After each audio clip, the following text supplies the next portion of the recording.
जब भी हमने रिपोर्ट को क्रिएट करना है तो हमने पहले रिपोर्ट के बेसिक स्ट्रक्चर को अंडरस्टैंड करना है। अब फॉर एग्जांपल ये मेरे पास एक RDLC रिपोर्ट है। इस रिपोर्ट के अंदर मेरे पास एक डाटा आ रहा है।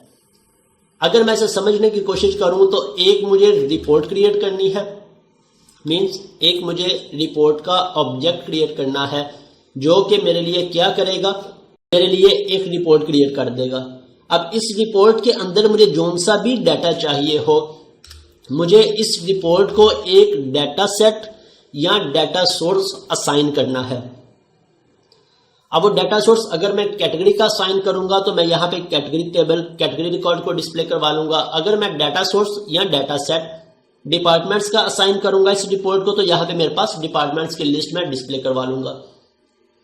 ओके, ये मेन पॉइंट्स हो गए। इसके बाद इसके स्टेप्स हैं, हमने कौन कौन से स्टेप्स इंप्लीमेंट करने हैं जब भी हमने रिपोर्ट को क्रिएट करना है। बेसिक 4 स्टेप्स हैं। जब भी हम इसे ऐड करेंगे स्टेप्स बिल्कुल सेम रहेंगे। सबसे पहले हमने रिपोर्ट का पाथ देना है कि हमारी रिपोर्ट किस लोकेशन पे है। अब पाथ कैसे देना है ये हम थोड़ी देर में जब इसकी इंप्लीमेंट करेंगे हम देख लेंगे। मीन्स हर एक रिपोर्ट का कोई ना कोई पाथ होगा। सेकंड पॉइंट, हमने इसको कोई ना कोई डाटा सोर्स देना है, मीन्स डाटा सेट देना है। जो सा रिकॉर्ड मैं इस पर डिस्प्ले करवाना चाहता हूं वो मेरा एक डाटा सोर्स या मैं उसे डाटा सेट का नेम दे दूं।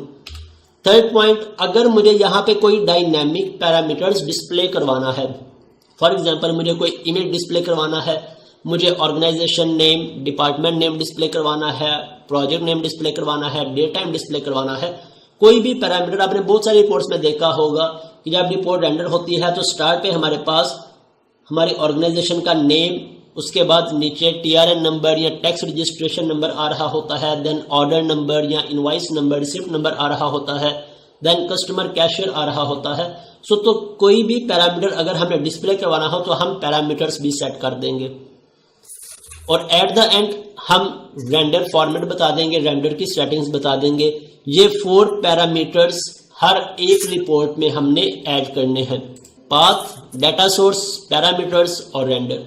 अब इनकी इंप्लीमेंटेशन कैसे करनी है, रिपोर्ट क्रिएट करते वक्त की कौन कौन सी असेंबलीज ऐड करनी है, वो सभी पॉइंट्स हम अभी इंप्लीमेंट कर लेते हैं। जैसा मेरे पास यहाँ पे भी एज इट इज लिखे हैं, ये फाइल भी मैं ग्रुप में अपलोड कर दूंगा। आपके पास एज इट इज ये सारा कोड सेव होना चाहिए। इसके साथ अंडरस्टैंड करने के लिए आपको ये स्लाइड भी मैं ग्रुप में अपलोड कर दूंगा। अब यहाँ पे आ जाते हैं। सबसे पहले हमने रिपोर्ट जब इंस्टॉल करनी है हमारे सिस्टम में RDLC रिपोर्ट डिजाइनर लाजमी इंस्टॉल होना चाहिए। या अगर मैं यहाँ पे देख लूँ हमें कौन कौन सी असेंबलीज ऐड करनी है, सबसे पहले हमने इंस्टॉल करना है microsoft.reportingservices.deportviewcontrol.web फॉर्म्स। अगर हम विंडोज के साथ वर्किंग कर रहे हैं तो विन फॉर्म, वेब फॉर्म के साथ वर्किंग कर रहे हैं तो वेब फॉर्म्स। करंटली इस वर्जन में काफी सारी प्रॉब्लम्स आ रहे हैं, कंपैटिबिलिटी का इशू आ रहा है। अगर आपके पास ये वर्क कर रहा है वेल एंड गुड, अगर ना वर्क करे तो इसके अल्टरनेट हमने कौन सी असेंबली यूज कर लेनी है, ASP.NET Core.reporting। इन दोनों में से कोई एक आपके पास लाजमी वर्क करेगी। अगर विन फॉर्म वर्क कर रही है वेल एंड गुड, अगर ये वर्क नहीं कर रही तो हम इसे इंस्टॉल कर लेंगे। सेकंड, हमने माइक्रोसॉफ्ट RDLC रिपोर्ट डिजाइनर को लाजमी इंस्टॉल करना है, अदरवाइज हमारी रिपोर्ट्स हमारे सिस्टम में वर्क नहीं करती। तो इन दोनों को आपको पता होना चाहिए, दोनों कहाँ से इंस्टॉल करनी है।